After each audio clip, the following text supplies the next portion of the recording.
¿Qué tal? Buenos días. Como parte de estas pláticas de fármacos, vengo aquí a dar la segunda parte de las presentaciones que tenemos preparadas para ustedes. En este caso vamos a tocar los temas de normatividad y buenas prácticas en el uso de fármacos. No sé si me pueden ayudar a poner aquí la presentación.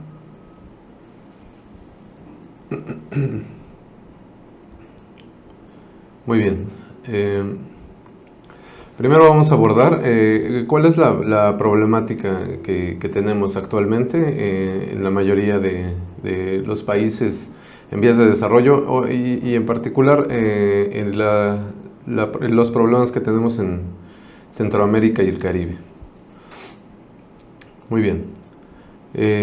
Para empezar, no tenemos estadísticas por pérdidas de estas producciones con relación a los patógenos y a las enfermedades que están surgiendo en el sector. Esto es muy importante porque así se puede abordar cuáles serían los principales acciones a seguir para poder resolver estos problemas. Además, falta investigación en el sector farmacéutico para el área acuícola. Esto no es una novedad, de hecho la OIE en su código acuático, en el capítulo 3 que habla de los antibióticos, la recomendación en el capítulo 6 que hablan con respecto al uso de los antimicrobianos, uno de los puntos que dice que hace falta es la investigación. Porque tenemos 574 especies explotables según la FAO y escasamente hay estudios en unas 15, tal vez 20 especies que se trabajan en farmacología actualmente. Y pues uno de las consecuencias de esta problemática es que faltan profesionales especializados. Esto debido a varios motivos, como lo vimos ayer. Principalmente es el tratar de incluir a la medicina veterinaria en el área acuícola. Sí hay, pero falta que se incluya un poco más en el sector. Y bueno, pues debido a esto, la utilización de medicamentos por personas sin formación se ha estado dando continuamente. Esto es porque las personas pues quieren soluciones a los problemas que tienen en sus producciones.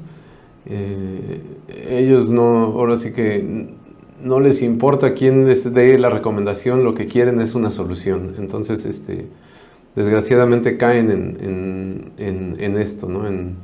En la utilización de medicamentos por personas sin formación. Ahora bien, ya una vez en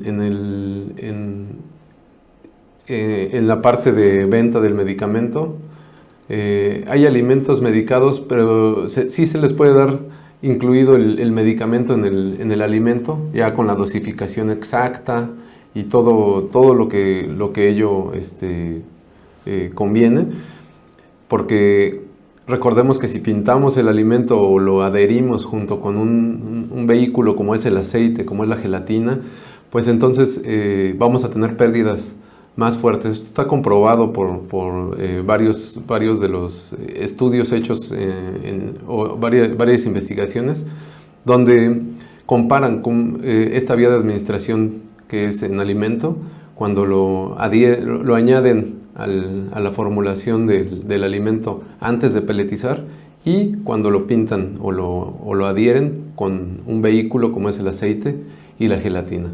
Es menos efectivo. También hay venta de sustancias farmacéuticas ilegalmente, tanto aprobadas como no aprobadas. Esto es un problema fuerte porque no se lleva entonces un conteo exacto, no se sabe dónde se está utilizando, si estos fármacos están siendo efectivos o no. La aprobación de medicamentos sin sustento científico y además la escasa o nula vigilancia de las normas vigentes. En nuestros países tenemos legislaciones buenas, en algunos nos hace falta un poquito de trabajo en ellas, pero una vez que tenemos todas estas leyes y normas de procedimientos y acuerdos que salen para poder regular todos estos fármacos y la venta de los mismos, no existe, o si existe es muy escasa la vigilancia de todas estas normas. Si bien en algunos casos es por falta de personal, en otros es por falta de personal calificado. Y ahora bien, bueno, pues ¿cuáles son los sectores relacionados con el uso de fármacos en acuicultura? Pues primero, las instancias gubernamentales, quienes son los que pues emiten todas estas leyes y reglamentos, normas que nos ayudan a regular todos estos fármacos. Ellos nos van a decir cuáles son las reglas del juego, cómo debemos nosotros de tratar todos estos fármacos, dónde los podemos comprar, a quién se los podemos comprar, quién puede y quién no puede utilizarlos. Esto es un sector fundamental porque son los que van a tratar de regular esta venta y los que también van a poner sanciones si se hace algo indebido con estos fármacos. Después, un punto también importante son los profesionales de campo, así como los productores y las personas que añaden o adicionan o ofrecen el tratamiento a todas estas producciones. Ellos tienen que saber y estar conscientes de que los productos que se están manejando pues son productos o sustancias peligrosas que pueden llegar a dañar tanto a los humanos, al medio ambiente e incluso a ellos mismos. Por supuesto, como vimos ayer, los laboratorios que si bien ayudan al diagnóstico de estas enfermedades, en algunas ocasiones para los estudios de sensibilidad, pues no los tienen para los fármacos que están aprobados por el mismo gobierno, los fármacos que han pasado todos estos requerimientos que les pide el gobierno, porque el sector acuícola pues es un sector un poquito relegado en nuestros países, a pesar de que ha tenido mucho crecimiento en comparación a todos los otros sectores de producción de proteína animal, como lo son la producción de carne por reses, la producción de cerdos o la producción de aves. A pesar de que la acuicultura ha tenido mucho mayor desarrollo que ellos, sigue siendo todavía un sector un poquito relegado. Entonces hace falta trabajar en ellos. Y pues todos estos institutos de investigación, escuelas que se dedican a tratar estos temas y a investigar, a ahondar en algunos de los temas como nutrición, límites de residuos, genética. Nos hace falta trabajar todavía un poquito, ¿no? ¿Cuáles son las consecuencias por no tener pues todo este sector desarrollado correctamente? Bueno, pues primero económicas. Económicas para el productor, desde luego, por la pérdida de producción por mortalidades, gracias a estas enfermedades o estas patologías que aquejan a las producciones, o la disminución en el índice de conversión alimenticia. A lo mejor no se le mueren, pero van a crecer muy lento o no van a dar todo su potencial por las enfermedades que les aquejan. Gasto inútil por parte del productor, porque muchas veces ni siquiera necesitan de estas sustancias, pero sí sucede algo muy psicológico en la parte de los productores. Cuando llega un profesional de campo y ve una mortalidad muy grande y no le receta algo o no le recomienda algún producto farmacéutico para tratar de mejorar esta problemática, pues el productor siente que no sabe o que está manejando las cosas de una manera incorrecta. Entonces, cuando el productor o se le es recomendado algún producto de estos farmacéuticos, se queda más tranquilo. Sin embargo, muchas de las veces esto no es necesario. Basta trabajar a lo mejor con calidad de agua y hacer lo posible por mejorar todo este ambiente en los peces y ya con eso el problema puede ser resuelto. Por supuesto, económicas también para los productores que tienen esa oportunidad de enviar todos sus productos al extranjero, donde pues por supuesto son mejor pagados, pero estos países regularmente pues tienen políticas más estrictas que en los países de origen y pueden llegar a ser rechazados sus producciones, ¿verdad? Y bueno, las consecuencias farmacológicas, pues la disminución paulatina de efectividad de estos tratamientos. Podemos ver que cada vez son menos eficientes, se les tiene que estar elevando las dosis en algunos casos para que puedan llegar a tener esta efectividad los fármacos o los tratamientos de fármacos. Entonces hay que cuidar también eso porque son consecuencias graves que se están suscitando. Daño a la producción por toxicidad y resistencias bacterianas. Por supuesto también los límites de residuos, ¿no? que pueden llegar a suscitarse. Vamos a hablar más adelante de esto. Por tanto, bueno, pues se tiene que trabajar en la normatividad. Pero, ¿qué es la normatividad? ¿Nos sirve realmente de algo regular? ¿Por qué empezamos a regular? Bueno, pues todo esto es debido o es consecuencia de eventos desafortunados que han llegado a suscitarse a lo largo de la historia de los fármacos. Por ejemplo, bueno, el primero es un biotecnológico, no es per se un fármaco, sin embargo, cabe señalar que también tiene que ser regulado muy parecido a los fármacos y en muchos de los países lo regulan junto con los fármacos, que son los biotecnológicos, en este caso esta vacuna.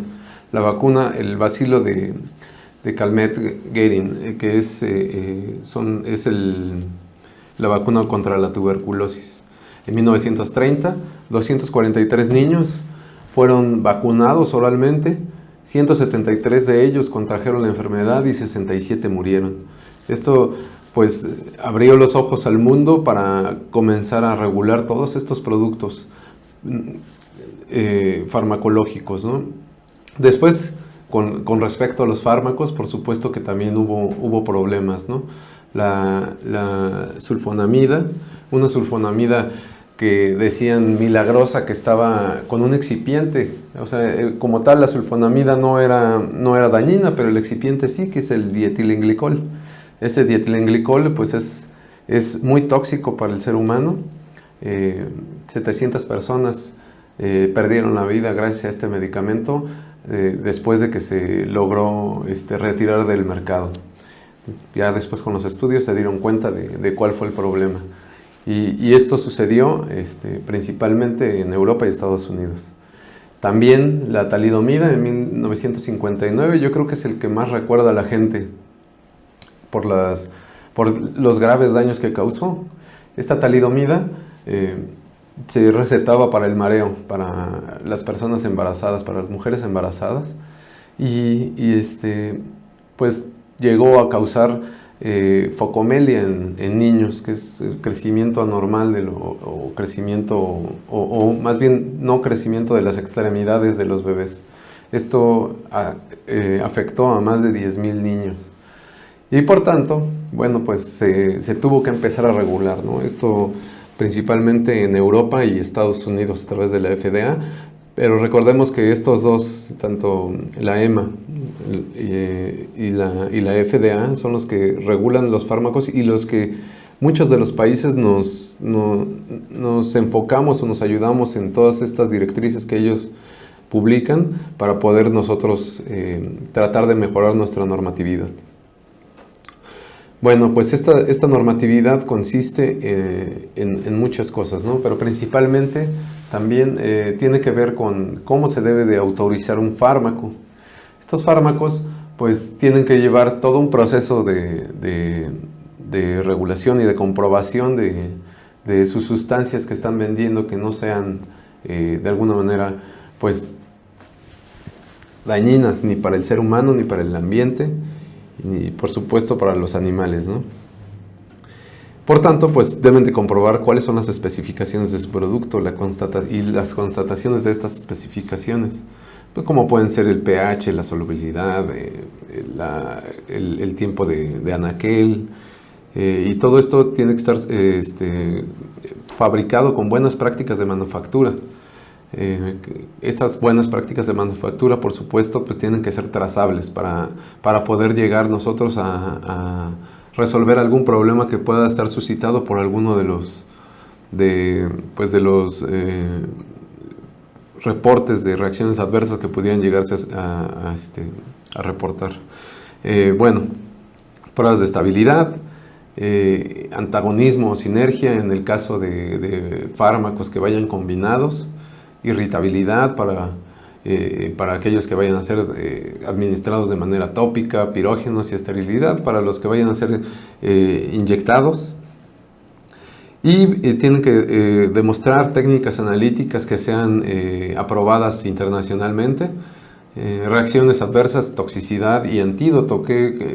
¿Cómo podemos tratar nosotros por ejemplo, una ingestión accidental por el ser humano por parte de estos fármacos que son exclusivos de medicina veterinaria? ¿Y cuál es el tiempo de retiro? La documentación nacional o internacional, esa documentación que piden es estudios científicos que avalen la efectividad del fármaco para poder ser puesto a la venta. Y las bioequivalencias. Estas bioequivalencias en algunos países por norma la piden.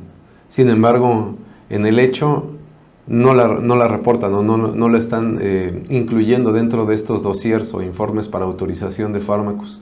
Esto es grave porque muchos de los fármacos, pues, a pesar de que tienen la misma sustancia activa, que es la que va a actuar en el organismo, es la que va a realizar el efecto deseado, muchas de las veces no llega a las concentraciones necesarias y por tanto pues no realiza o no tiene la acción deseada. Esto lo podemos ver en un estudio que se hizo en México. En México tenemos cerca de 20 enrofloxacinas diferentes. Se trató de hacer un estudio de bioequivalencia con 7 de ellas. Bueno, la de referencia más 6 enrofloxacinas genéricas. Y cada uno, pues, evidentemente dio resultados diferentes. Aquí tenemos esta gráfica de concentración contra tiempo, donde la enrofloxacina de referencia que vemos aquí alcanza concentraciones casi de 3.5 miligramos por mililitro. La más cercana de ellas llegó por ahí del 1.7. Esta enrofloxacina, recordemos que es una fluoroquinolona que trabaja o es dependiente de la concentración. Necesita estar por encima de la concentración mínima inhibitoria de todas estas bacterias, por lo menos entre 10 y 12 veces. Es decir, si yo tengo una mínima inhibitoria de 0.2, el mínimo que yo tengo que dar para que sea efectiva es concentración de 2 miligramos, porque es 10 veces 0.2. Entonces, esto no se estaba logrando con las enrofloxacinas de referencia, de genéricas. Casi todas estaban dando muchos resultados por debajo de la enrofloxacina de referencia. Esto fue comprobado por varios estudios hechos por el doctor Sumano. ¿Y qué es lo que está pasando? Pues que estamos generando mutantes resistentes con este tipo de bacterias, con este tipo de antibióticos, perdón. Estas bacterias solamente reciben la información del fármaco y pueden ser rápidamente, como lo vimos ayer en el video, rápidamente crean resistencia hacia este tipo de fármacos. Este estudio no se hizo en peces, porque como les digo, en peces es muy raro que se trabaje, y sobre todo la farmacología. También podemos encontrar impurezas en las sales que vienen en las sales puras. Se les llama sales puras porque la mayoría de ellas están casi al 100% el polvo del fármaco. Pero ¿qué sucede? El fármaco también tiene degradaciones. Estas son las principales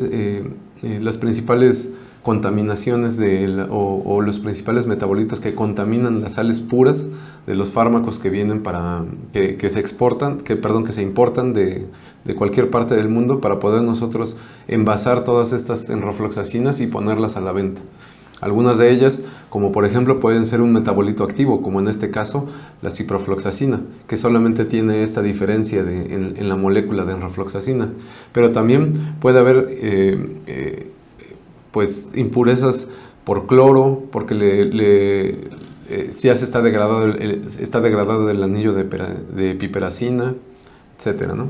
Puede haber impurezas de muchos tipos y en cualquiera de las sales puras que se estén importando. Y todo esto también tiene que ver mucho con los residuos de fármacos, ya que cuando nosotros hacemos una farmacocinética, pues también nos damos cuenta cuáles son los tiempos de vida media y en qué momento nosotros vamos a poder liberar el producto para la venta. Pero ¿cuáles son las causas más comunes de los residuos de fármacos? Pues el desconocimiento de la farmacología de cada producto.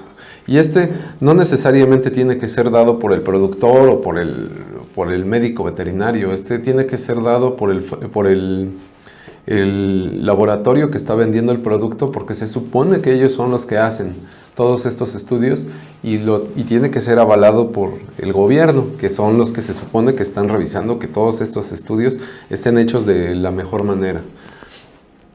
Por supuesto, el no seguir las instrucciones de dosificación, porque si yo doy menos o doy más producto, pues puedo llegar a modificar todos estos tiempos de retiro. No respetar los tiempos de retiro, por supuesto, es algo básico. Aquí lo tengo incluso anotado, ¿no? Un día es igual a 24 horas. ¿Qué quiere decir esto? Porque parecería gracioso que yo les tenga que poner esto, pero hay veces que empiezan la medicación el lunes, les dicen que son 5 días y cuentan lunes, martes, miércoles, jueves y el viernes ya lo van a mandar a la venta, cuando tienen que esperar todo el viernes para que puedan llevar este producto a mercado. Por tanto, tienen que esperarse hasta el sábado, ¿no? Esto como un ejemplo, ¿no? El uso de medicamentos que no están estudiados para peces, esto también es grave. Incluso alguna vez en alguna parte del mundo me llamó un profesional de sanidad para preguntarme si le podía dar gentamicina tomada a los peces, a unos peces que tenían un problema en una producción. La gentamicina, para empezar, bueno, pues sí está estudiada en peces, pero solamente es inyectable. Él se le quería dar de forma tomada, ¿no? La gentamicina no se absorbe por vía oral. Entonces, este tipo de cosas pues nos causa bastantes problemas, sobre todo de contaminación. Combinación de medicamentos sin control. No es recomendable estar combinando todos estos productos, porque en peces ni siquiera están hechos todos estos estudios de bombas de antibióticos donde se ocupan 2 o hasta 3 tipos de antibióticos. Sin embargo, sí se llega a utilizar. Cuando el problema es muy grave, le quieren aventar de todo al estanque para que se mejoren, y esta no es la solución más adecuada. Y, por supuesto, una causa de residuos de fármacos, la utilización de compuestos activos prohibidos. Estos compuestos activos prohibidos vamos a ver al rato cuáles son, pero es muy importante que se sepan que en ningún caso se deben de estar utilizando.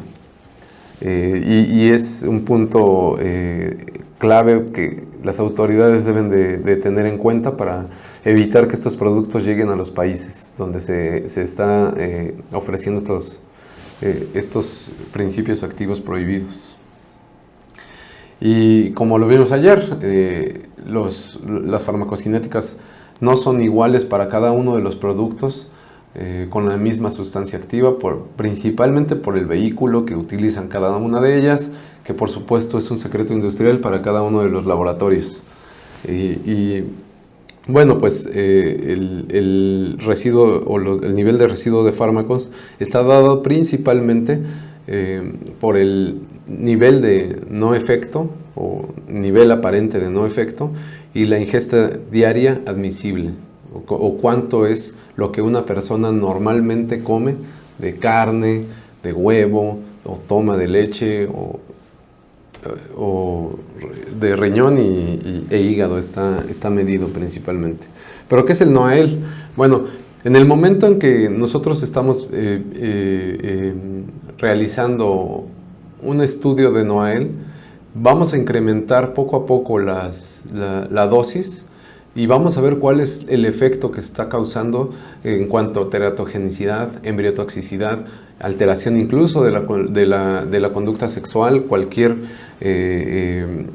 cambio en las células, si hay toxicidad aguda, crónica o subcrónica, y muy importante el impacto también en la microflora. En este caso de los antibióticos, el impacto de la microflora pues es esencial, porque recordemos que si nosotros, si llega este fármaco y está en contacto con nuestra microflora, va a crear mutantes resistentes que cuando un agente patógeno llegue a tener en contacto con la microflora, esta microflora pues se convierte en un agente de espionaje y le pasa todos estos genes de resistencia. Por tanto, cuando se quieren tratar el problema por estos agentes, pues llega a ser cada vez más difícil, ¿no? Y bueno, una vez que se determina este nivel de no efecto, se aplica una fórmula. Esta fórmula es para encontrar la ingesta diaria admisible, se debe de multiplicar la cantidad de medicamento o metabolitos que hay o que se administran a las especies y que pueden llegar a estar en residuos en cualquiera del carne, leche, huevo, riñón, hígado, incluso grasa y huevo. Vamos a ver este ejemplo. Por ejemplo, si el valor para una sustancia, la que sea, en este caso sería de 50 miligramos por kilogramo, entonces se multiplica 50 por 60. 60 es el peso promedio de una persona en el mundo, así se toma ese peso y se divide entre 100. Esta división entre 100 no tiene otra razón más que darle un poquito más de seguridad a la ingesta. Es decir, yo voy a dividir el valor que me dé entre 100, lo voy a hacer cada vez más pequeño y voy a exigir que el producto lleve la centésima parte del nivel de no efecto registrado. Esto nada más, como les digo, como un factor de seguridad. Pero pues a lo mejor van a pensar que estoy exagerando. Vamos a ver algunos ejemplos que se han reportado en varias revistas. En este caso, residuos de antibiótico de leche cruda comercializada en la región Tierra Caliente Guerrero, de 129 muestras, 24 de ellas, que es el 18.6%, fueron positivas a antibióticos. En otro caso, que también es leche por antibióticos, pongo principalmente esto porque en leche y en otros productos, porque no se han reportado en revistas o en journals internacionales o nacionales mucho de esto en peces, porque no se trabaja casi en peces. Sin embargo, vamos a ver un ejemplo al final. En este caso, por ejemplo, el 70% de las muestras fueron negativas, quiere decir que el 30% fueron positivas para antibióticos. Pero ustedes me dirán, bueno, incluso en quesos frescos, ¿no? Aquí también es muy común que en quesos frescos se obtenga o se tenga este tipo de contaminantes de farmacéuticos, porque en ocasiones cuando les es rechazada la leche precisamente porque tienen antibióticos, ellos no la tiran, lo que hacen es que se la venden al quesero y el quesero se dedica a realizar este tipo bueno, sus productos con con la leche contaminada. Sin embargo, van a decir, bueno, pues a lo mejor a través de todo el proceso que se hace para la elaboración del queso, porque se tiene que, no sé, a lo mejor piensan que lo pasteurizan y ya, y no pasa nada, pues ¿qué creen? Hay mucha termoestabilidad en fármacos. Aquí, por ejemplo, tenemos esta tabla donde por un lado tenemos el antibiótico y por el otro lado tenemos los distintos tratamientos térmicos que se utilizaron para ver cuál era la degradación de los antibióticos. La penicilina es un poquito más sensible a la pasteurización. Después de la pasteurización, solo el 8% fue eliminado. Cuando se calentó a 90 grados centígrados por 30 minutos, solo el 20% de la penicilina fue degradada, pero ni clortetraciclina ni oxitetraciclina tuvieron cambios con estos dos procedimientos. Ya cuando fueron 100 grados centígrados a 30 minutos, se eliminó la mayor parte de las tetraciclinas, no así de la penicilina. Sin embargo, esto es para que vean que no es tan fácil deshacerse de todos estos residuos de fármacos. Ahora bien, ustedes van a decir, bueno, pues yo tomo mi leche toda, pues de marcas reconocidas y no tengo ningún problema con eso porque ellos la rechazan. Pues ¿qué creen? Que también se han hecho en leches pasteurizadas de marcas reconocidas en México y sí han tenido residuos. Sin embargo, ¿por qué yo muestro nada más resultados de México? Pues sinceramente estuve buscando un rato y no encontré en Centroamérica que se dediquen a hacer este tipo de estudios o de trabajos. Entonces hace falta trabajar un poquito más en la vigilancia de todos estos productos. Inclusive, como lo vemos aquí, han tenido hasta cloranfenicol, como lo vemos en esta parte, ¿no? Entonces está aquí señalado. Cloranfenicol, pues recordemos que es un fármaco que está prohibido en cualquier especie. Además también, en este caso sí es para acuícola. La FDA, como lo vimos hace rato y lo comentamos, los países a donde se exportan todos estos productos tienen una regulación mucho más estricta y ellos tienen una vigilancia muy severa con todos estos productos veterinarios. Y aquí vemos qué cantidad de embarques han sido rechazados. En 2015 hasta 404 embarques fueron rechazados nada más por residuos de fármacos veterinarios.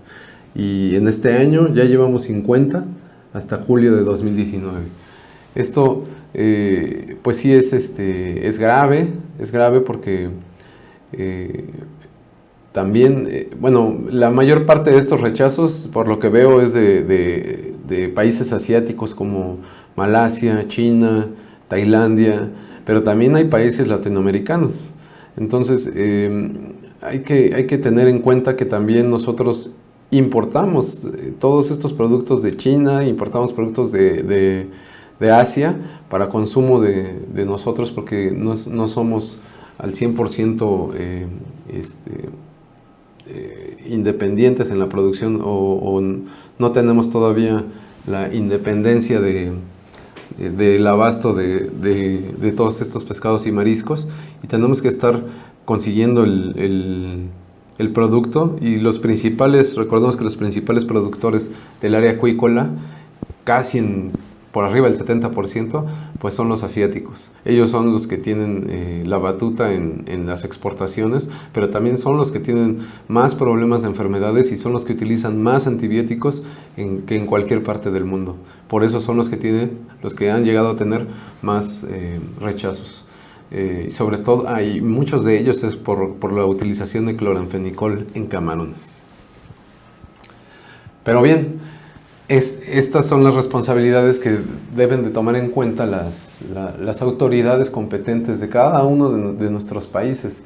Recordemos que ellos son los que tienen que imponer las leyes, las reglas, las normas, los acuerdos reglamentos que deben de seguir al pie de la letra tanto productores como médicos veterinarios y profesionales de sanidad y por supuesto las mismas farmacéuticas involucradas y los laboratorios de diagnóstico. ¿Sale? Pero ¿cuáles son estas responsabilidades? Aparte de vigilar estos residuos, pues son las licencias de comercialización. Ellos tienen que cumplir y tienen que tener personal capacitado en la materia de farmacología clínica y analítica para poder dar estas licencias de comercialización y que sean que se compruebe que son pues que son viables los productos que se están utilizando. Por supuesto, tiene que haber una bioequivalencia de medicamentos. Recordemos que la bioequivalencia es comparar el genérico contra el medicamento de patente. ¿Por qué tiene que ser contra el de patente? Porque el de patente ya hizo toda una investigación para poder sacar a la venta el producto. Es decir, él realizó desde cero las investigaciones toxicológicas, las investigaciones genotóxicas, las investigaciones de pérdida de líbido, de límite de residuos, de farmacocinéticas, etc. Entonces, ellos son los que pueden comprobar que su producto se comporta de cierta manera y si yo quiero sacar un genérico, pues entonces tengo que compararlo contra el de patente que ya hizo todo esto para demostrar que funciona de la misma manera. Por supuesto que también tienen la obligación de comenzar un registro de eventos adversos por especie, incluyendo, por supuesto, al humano. De hecho, la farmacovigilancia, además de ver estos efectos adversos en animales, perdón, principalmente está dirigido a efectos adversos en humanos. Por eso se tiene que trabajar en conjunto con las instancias regulatorias de todos estos fármacos humanos junto con los veterinarios, en el caso de la farmacovigilancia. Pero bueno, la farmacovigilancia es un tema demasiado grande que podemos ver en otra ocasión. También pues hacer una revisión profunda de todos estos fármacos que van a ser utilizados, pero por supuesto que se necesita mucha gente y gente especializada y hace falta que se le invierta un poco más de dinero. La inocuidad de los alimentos para el gobierno es caro, pero pues es necesario. Y establecer bases para auditar farmacias, laboratorios, distribuidores e importadores para que cumplan con toda esta normatividad. Es decir, se tiene que estar trabajando con las normas continuamente, porque continuamente están cambiando o está evolucionando esta farmacología. Por supuesto que ellos también tienen que promover estrategias integrales, porque nosotros no podemos quedarnos en el huevito de acuicultura y manejar solamente los fármacos en acuicultura. Se tiene que manejar y ver todo de una manera integral. Gobierno, instancias farmacéuticas, productores, personas que consumen los productos, profesionales de sanidad, médicos generales humanos. Todo esto en pro de la salud humana. La publicidad, que no tiene que ser engañosa, ¿verdad? No tiene que ser dirigida a los médicos veterinarios en cuestión de todos estos fármacos y no a los productores. Muchas de las veces estos laboratorios ya ni siquiera van con el médico veterinario. Como saben que los productores pueden conseguir todos estos productos sin necesidad de una receta y no les ponen ninguna restricción para comprarlos, pues el médico veterinario ha sido relegado. Ya no se le pregunta qué se le puede poner, qué no se le puede poner. Yo creo que también esta es una de las principales causas por las que el médico veterinario ni siquiera incursiona en acuícola, porque no se le toma mucho en cuenta cuando es básico este tipo de cosas. Por supuesto que también es obligación o una responsabilidad de las instancias gubernamentales en el análisis y recopilación de datos, el análisis de ventas, el análisis de producciones afectadas por patógenos, el análisis de todas estas resistencias bacterianas que se estén dando a través de los laboratorios de análisis clínicos, también la recolección y destrucción de los fármacos. Es una responsabilidad del gobierno junto con las empresas farmacéuticas, ¿verdad? Tienen que promover que no se tiren estos fármacos a la basura común, se tiene que dar o regresar al laboratorio correspondiente para que les den el tratamiento. Y bueno, por supuesto, las responsabilidades para la industria farmacéutica veterinaria, que es suministrar la información solicitada a las autoridades competentes en cuanto a la calidad, eficacia e inocuidad de su producto. La publicidad dirigida solamente a médicos veterinarios, el uso apropiado para la eliminación del fármaco y, por supuesto, como vimos, la publicidad. No se puede estar dirigiendo a público en general y mucho menos solamente a productores, como lo vimos. Ahora también las responsabilidades para los médicos veterinarios y otros profesionales de sanidad para los animales acuáticos. Por supuesto, ellos tienen la responsabilidad de la prevención en el caso de implementar estrategias dirigidas a tratar de evitar que estos animales se enfermen, tanto en las instalaciones como en la calidad de agua, recomendaciones genéticas del producto. ¿Cómo pueden ellos ir mejorando todo esto? La bioseguridad es muy importante también. Y por supuesto, porque a lo mejor hacemos todo bien, llevamos todas estas buenas prácticas, hacemos prevención, vacunamos, damos el alimento de mejor calidad, tenemos unas muy buenas instalaciones, la calidad de agua es excelente, pero ¿qué creen? De repente pasa que aún así los organismos se enferman. Es menos común, pero aún así puede llegar a suscitarse que llegue a tener la enfermedad. En este caso, los médicos veterinarios y otros profesionales de sanidad para los animales acuáticos se dedican a la identificación y el tratamiento de enfermedades. Principalmente debería de ser esto responsabilidad del médico veterinario. Sin embargo, por la falta de ellos, muchos de los compañeros que tienen otra profesión, pero que se dedican a la sanidad en animales acuáticos, se han dedicado o se han dado la tarea de prepararse para esta identificación.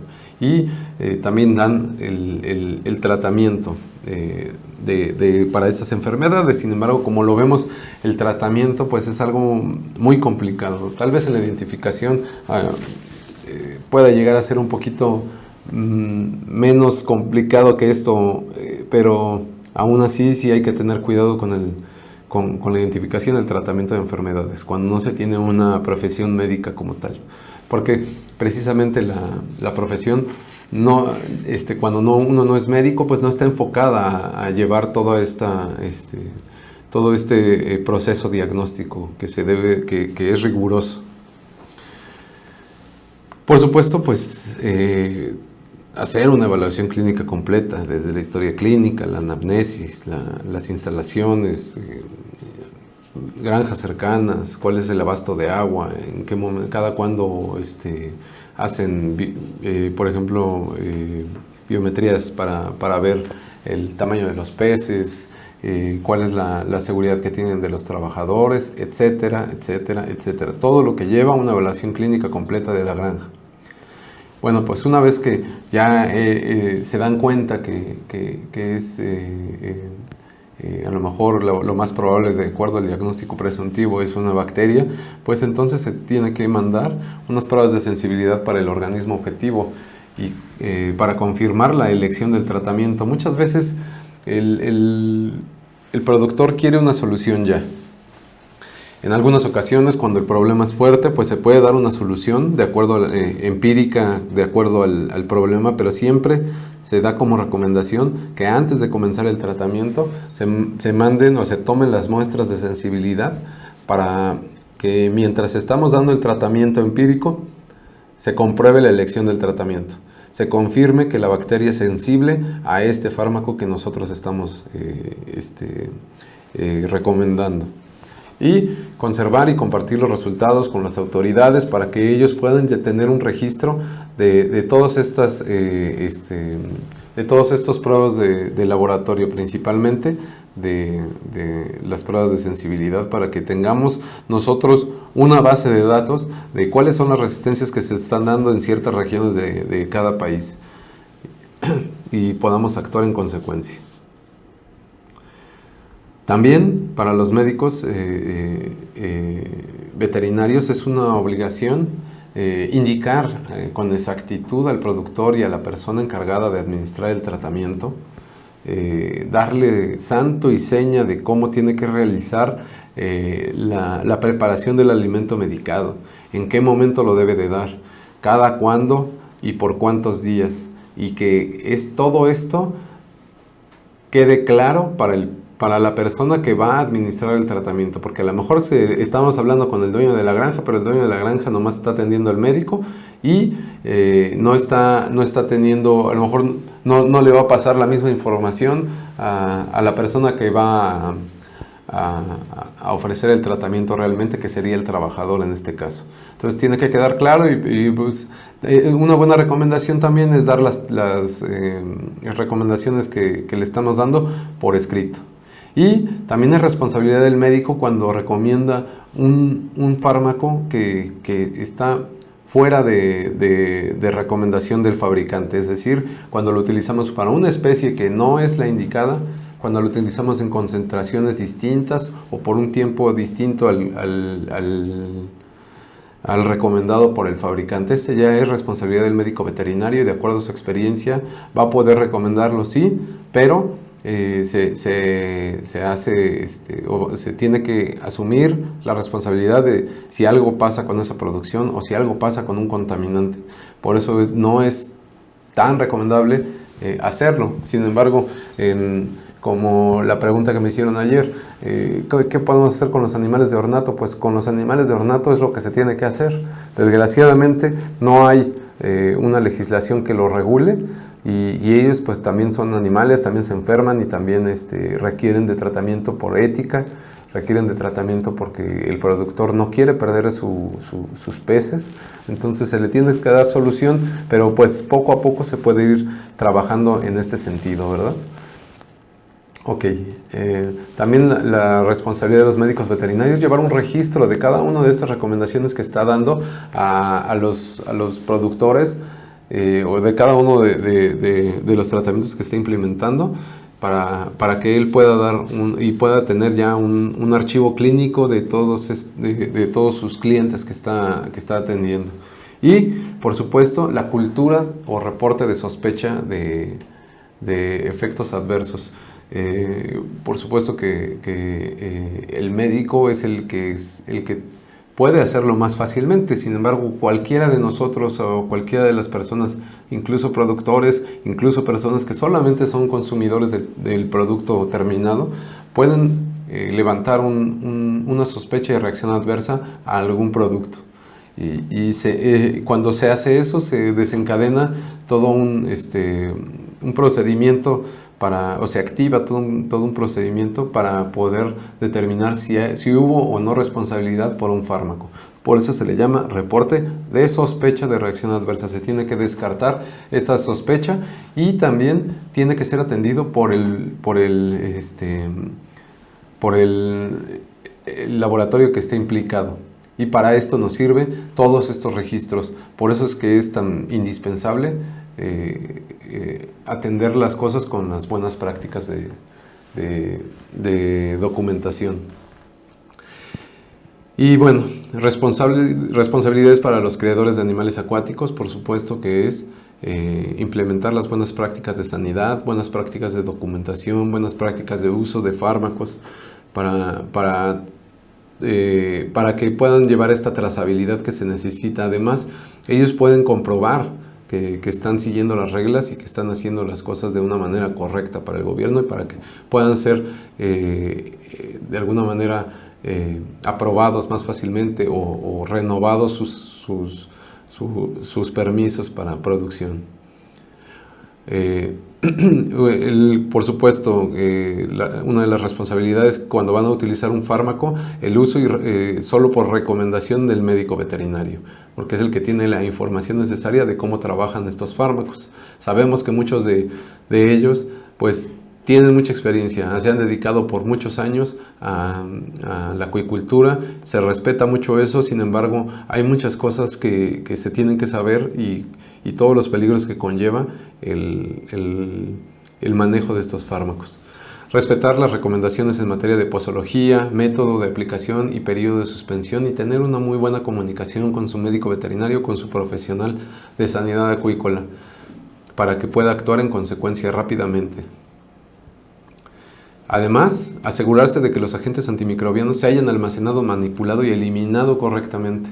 Es responsabilidad de ellos, ya que ellos los van a tener a resguardo. Entonces, cuando se dejan de utilizar, cuando se suspende ya un tratamiento, aunque ya se tenga todo ese fármaco, se tiene que enviar a destrucción. No se puede guardar para una siguiente ocasión, no se puede estar haciendo ese tipo de cosas, porque pues el fármaco va a perder efectividad, va a perder una vez que sale de fábrica, ¿no? Una vez que es abierto también el producto. Mantener el registro de los agentes antimicrobianos utilizados, esto para saber también cuál es la historia clínica de la granja, qué se ha utilizado, para qué fármacos pudiera llegar ya a tener resistencia a esa granja, entre otras cosas. Y sospechas de reacciones adversas. Por supuesto que una de las sospechas que pueden reportar incluso es la falta de efectividad del fármaco. Como en los casos que vimos, se puede llegar a suscitar muy fácilmente una falta de efectividad. Y bueno, pues estas son las recomendaciones para las buenas prácticas de uso de fármacos. Bueno, pero ¿para qué implementamos unas buenas prácticas de uso de fármacos? Bueno, pues entre otras cosas, para mejorar la eficacia e inocuidad de eficacia de los productos y la inocuidad de la eficacia de los fármacos y la inocuidad de nuestros productos. Esto, con el uso continuo de fármacos, la eficacia se va disminuyendo y la inocuidad puede estar comprometida, porque recordemos que pudiera llegar a estar contaminado por los límites de residuos permitidos. Y económicos y éticos, como lo vimos anteriormente, económicos porque los fármacos son medicamentos caros, son productos caros y muchas veces innecesarios. Entonces hay que vigilar perfectamente que estos fármacos sean utilizados de una manera correcta y solamente cuando sean necesarios. Muchas de las veces, como les digo, en acuicultura no se necesitan.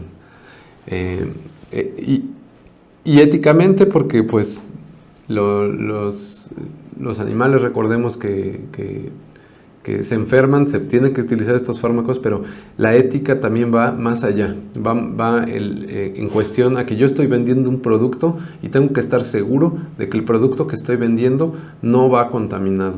Entonces las buenas prácticas nos ayudan a evitar que nuestro producto vaya contaminado, para poder también dar una trazabilidad cuando nosotros tenemos una producción. Tenemos que comprobar que todos estos productos que utilizamos fueron utilizados de una manera correcta, y la mejor manera de hacerlo es apuntándolo todo. No nada más se apunta cuánto se le dio de comer, o cuánto pesa, o a cuánto lo vendí. También se debe de apuntar de qué se enfermó, cuándo se enfermó, cuánto tiempo estuvieron, las mortalidades, cuál fue la dosis, por cuánto tiempo, quién atendió, etcétera, etcétera, etcétera. Lo recomendable es apuntar todo. Reducir al mínimo también la resistencia antimicrobiana. Entre menos utilicemos estos fármacos o los utilicemos de mejor manera, vamos a crear menos mutantes resistentes a todos los antibióticos. Prevenir los residuos, como lo vimos anteriormente, prevenir estos residuos en nuestros productos y salvaguardar esta salud humana que también nos concierne a nosotros. Pero bueno, ¿cuáles son los puntos a recordar antes de elaborar una prescripción? Estas son buenas prácticas para los médicos y profesionales de campo. Ahorita vamos a ver también algunas para los productores.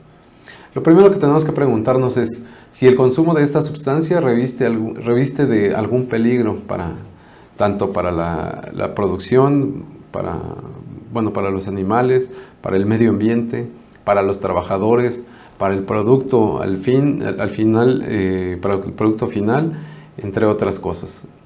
Es probable que se transmita esta enfermedad al ser humano o a algunos otros animales. Esto también es importante saberlo antes de antes de implementar una medicación. Son potencialmente dañinos los efectos a largo plazo, es decir, realmente cuando nosotros aplicamos un fármaco, nos conviene aplicarlo. ¿Cuál va a ser la mejoría que vamos a dar a esta producción? A lo mejor ya ni siquiera conviene aplicar un fármaco, a lo mejor ya es demasiado tarde para hacerlo. Hay veces que el productor hace hasta lo imposible para salvaguardar su producción, pero muchas de las veces se gasta hasta más dinero de lo que va a ganar. Entonces hay que también medir eso, ¿no? Y ser éticos para dar este tipo de diagnósticos. ¿Qué laboratorio elijo? ¿Cuál presentación y qué costo tiene? Esto solamente lo vamos a saber en cada región, porque cada país tiene sus productos elaborados de alguna manera, autorizados, perdón. Cada uno de ellos tiene o lo hace de manera individual. Y bueno, eso antes de elaborar una prescripción, pero antes y cuando es una terapia antimicrobiana, pues también estas recomendaciones. Tener completamente el diagnóstico presuntivo para saber si sí es por bacteria, y cuando es por bacteria, cuáles son los patógenos que pudieran estar involucrados. Recordemos que incluso en acuicultura no nada más es un patógeno el que ataca, a veces son 2 o hasta 3 y un parásito. Entonces tenemos que saber cuáles son los que pudieran estar involucrados, porque también estos nos van o estos patógenos nos van a sugerir cuáles son las lesiones que pudiera llegar a tener por dentro del animal. Tenemos que hacer incluso necropsias para saber si hay daño en algún tejido específico, y esto también nos va a orientar para cuáles patógenos pudieran estar involucrados. Además, conocer las resistencias del lugar.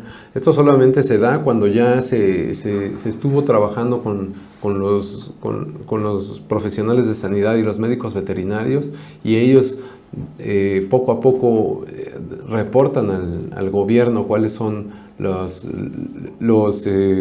patógenos que se han estado involucrando en las distintas producciones a través de los comités de sanidad que ayudan a los productores y tienen todos estos registros, y se lleva una estadística de cuáles son las resistencias reportadas, para qué familia de antibióticos, cuáles son las que no son recomendables ya usar, porque a lo mejor ya se utilizaron mucho y ya hay mucha resistencia en muchas regiones de esa zona, o muchas producciones de esa zona, entre otras cosas, ¿no?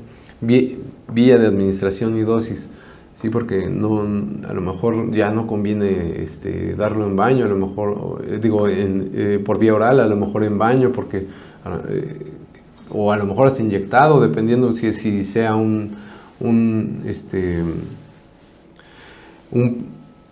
reproductor que tenga alto valor comercial, entonces yo lo quiera salvar, y a lo mejor sí la vía de administración sí puede ser intramuscular para que sea más efectiva y no necesites estar dándolo vía oral. Aunque estas vías de administración pues sean un poquito más estresantes, a lo mejor en un principio pues son más adecuadas para que puedan alcanzar las dosis correctas. Análisis microbiológico y de sensibilidad. Estos análisis microbiológicos, aquí sí quiero hacer un paréntesis, por si no lo dije antes, ayer o hace rato. Estos análisis microbiológicos regularmente en nuestros países vías en desarrollo o subdesarrollados, o como nos queramos llamar, estos países regularmente no tienen un servicio de laboratorio efectivo, y dan los resultados con análisis microbiológicos semicuantitativos, lo que vimos con los halos de inhibición, pero no lo dan con diluciones. Lo que nosotros necesitamos, recordemos que los antibióticos se tienen que pues recomendar cuando nosotros creemos que va a ser efectivo de acuerdo a las concentraciones que va a alcanzar el fármaco y que están reportadas por el producto y reportadas a lo mejor también en la literatura.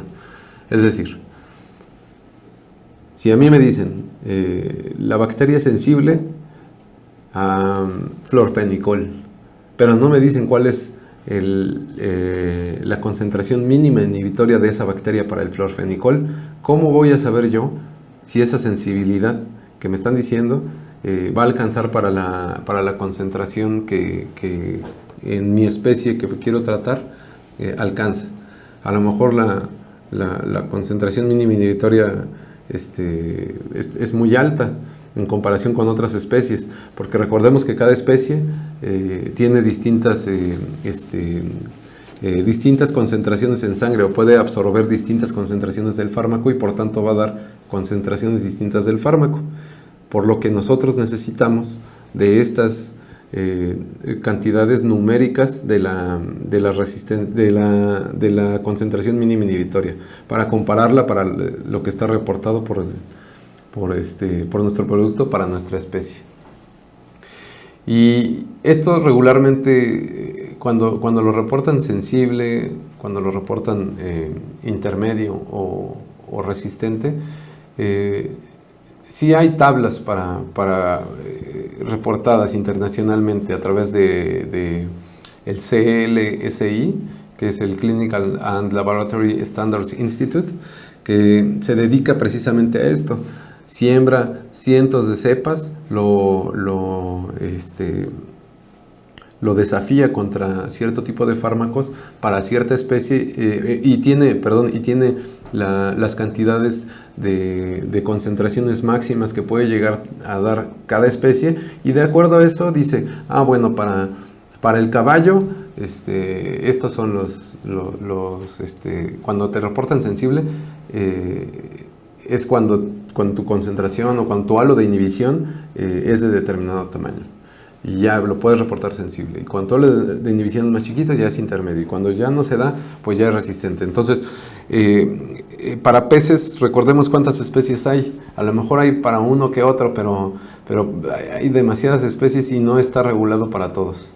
Entonces se deben establecer en los laboratorios técnicas de dilución para que puedan reportar miligramos por mililitro o miligramos por gramo, de acuerdo a la técnica. Y además, bueno, pues también tengo que vigilar si mi cliente está bien informado. ¿Por qué? Porque a lo mejor podría incluso culparme injustamente de no haber tomado medidas necesarias. Tengo que estar seguro de que yo le anoté todo lo que tiene que ver con el tratamiento, dosis, vía de administración, duración del tratamiento, en qué momento lo debo de utilizar, cómo debo de guardar el fármaco, con qué lo debo de diluir, en qué cantidades, para cuántas toneladas, para cuánto tiempo me va a servir este fármaco una vez ya realizado, este producto una vez ya realizado la adición del fármaco al alimento, entre otras cosas. Entonces, todo este tipo de cosas tenemos que vigilar, ¿no? Y que tener de buenas prácticas antes de implementar el tratamiento. Y por supuesto saber cuáles fármacos se pueden utilizar. Los fármacos que son aprobados por instancias gubernamentales. Esto dependiendo de cada país. Ya como lo vimos, seguir las instrucciones del fabricante y no utilizar sales puras. ¿Qué es una sal pura? Lo vimos hace rato. Una sal que contiene unas grandes concentraciones del fármaco, es decir, el polvo, que es casi en su totalidad del fármaco. Estas son sustancias muy peligrosas. Por tanto, los médicos veterinarios no pueden estarlas manejando, ni mucho menos los productores. ¿Por qué? Porque estas pueden ser inhaladas incluso, pueden ser absorbidas por piel y pueden provocar contaminantes o reacciones adversas muy fuertes. Esto a lo mejor piensan que estoy exagerando, pero yo he visto cómo para transportar un pez, en este caso de peces de ornato, tienen su bolsa de sal pura y le avientan un puñito adentro del agua para el transporte, para que no se vaya a morir cierto pez. Esto es una práctica sumamente peligrosa y muy poco recomendable. Es más, no es recomendable hacerlo. Entonces, pues ese es un ojo para el gobierno, porque pues estas sales puras no se pueden comercializar. Hay reglas para poderlo hacer, precisamente por el peligro que pueden llegar a suscitar. Y por supuesto, no utilizar los productos prohibidos. ¿Cuáles son los productos prohibidos? Bueno, principalmente son estos, que se pueden llegar a utilizar, algunos de estos en la producción acuícola. Por ejemplo, el cloranfenicol se ha llegado a utilizar mucho en camarones, sobre todo en Asia, pero también aquí en América Latina se ha utilizado el cloranfenicol, y es una de las causas principales, como lo vimos hace rato, de decomisación o rechazo de productos en países hacia donde están siendo exportados. Por supuesto, todos estos imidazoles, como el dimetrodazol, el metronidazol, nitroimidazol, etcétera, etcétera, etcétera. Estos están prohibidos para todos los productos que van a ser consumidos por el humano. Todos los nitrofuranos también son productos prohibidos, además de las fluorquinolonas. Estas fluorquinolonas, recordemos que es enrofloxacina, ciprofloxacino, algunos otros como danafloxacino, que han llegado a ser utilizados en camarones. A lo mejor en países de origen es permitido el uso, pero si vamos a exportar, si queremos exportar, pues lo recomendable es no utilizarlo. Claro, glicopéptidos como vancomicina. Bueno, estos no se utilizan mucho porque son demasiado caros para la producción, pero bueno, aún así es bueno saber cuáles son los productos que no están recomendados. Por supuesto, dentro de las buenas prácticas existen las buenas prácticas de documentación para los productores también, lo cual nos va a ayudar bueno, tenemos que contar con formatos de procedimientos normalizados de operación. Estos nos ayudan a que todos los trabajadores, todas las personas que están involucradas en el proceso de alimentación, de ofrecimiento de todos estos fármacos, tienen que saber cómo hacerlo y cómo tratar todos estos, o cómo ofrecer los tratamientos. Y se tienen que hacer procedimientos escritos para que a todo el mundo le quede claro, y si la persona no lee, explicarlos bien y que quede entendido. Formatos de registro. Bueno, pero por supuesto que cuando yo quiero realizar unas buenas prácticas de documentación, todas las personas que están trabajando ahí pues deben de saber por lo menos leer y escribir, porque no puedo yo estar teniendo un trabajador, por muy bueno que sea, que esté haciendo las cosas en la producción, porque no va a apuntar nada de lo que hace. Y dentro de las buenas prácticas de cualquier cosa, ya sea de manufactura, de ofrecimiento de fármacos o de uso de fármacos, buenas prácticas de documentación, pues se tiene que saber leer y escribir, porque se tiene que saber leer formatos y saber llenar todos estos formatos de registro. Evidencia y trazabilidad. Nos va a ayudar a tener esta evidencia y trazabilidad, porque si en algún momento nos quieren acusar, nos quieren decir que nuestro producto está contaminado, nuestro producto no está siguiendo las recomendaciones necesarias para la producción, nosotros tenemos evidencia documentada para que tengamos un punto a nuestro favor de defensa, para que nosotros también llevemos una estadística, validación y revisión la validación y revisión con las autoridades competentes, y la estadística también nos va a servir a nosotros para mejorar cada uno de los aspectos de nuestra producción. Entonces, la documentación, las buenas prácticas de documentación son esenciales para que nosotros tengamos de alguna manera un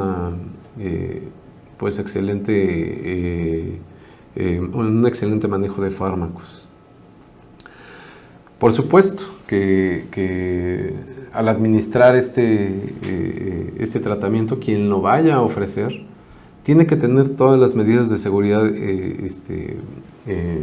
posibles, como el uso de overol completo, que cubra brazos, que sea hasta el cuello, que cubra piernas, el cubrebocas de uso industrial para que no pasen estos fármacos y no los respiremos, el uso de gogles para que no nos contaminemos a través de los ojos y por supuesto el uso de guantes. A lo mejor esto parecerá exagerado, pero en realidad sí puede llegar a contaminar a los trabajadores, entonces hay que tener sumo cuidado con ellos y por ética también. Por supuesto que se le tienen que enseñar y tener estos procedimientos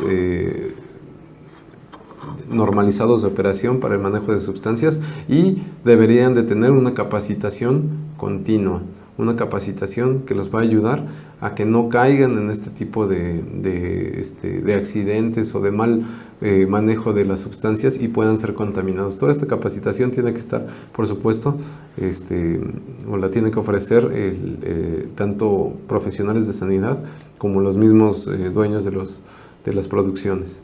Esto en pos de la salud de sus mismos trabajadores. Y bueno, pues aquí vamos a terminar. Esta plática fue un poquito más rápida que la de ayer.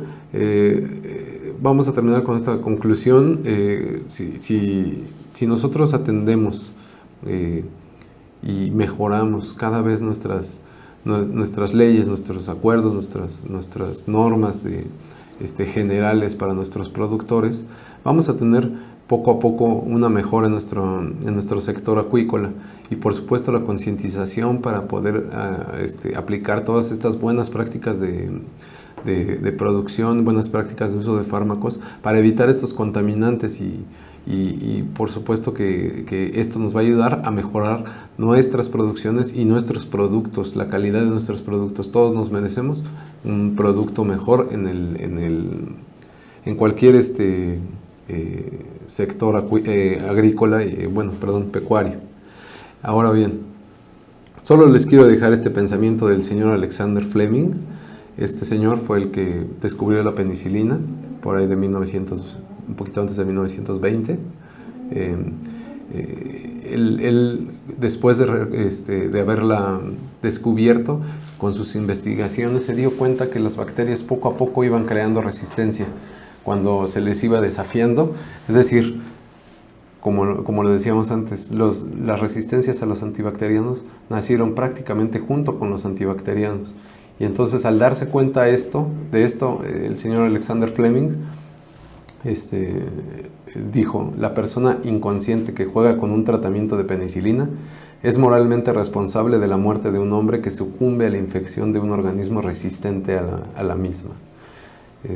Esto es aplicable a cada uno de los antibióticos que fueron descubiertos después. Si nosotros éticamente no somos responsables en el uso de estos fármacos, estamos ayudando y contribuyendo a una resistencia bacteriana cada vez más peligrosa y por tanto pues no nos va al rato a ser efectivos ninguno de los tratamientos con los antibacterianos.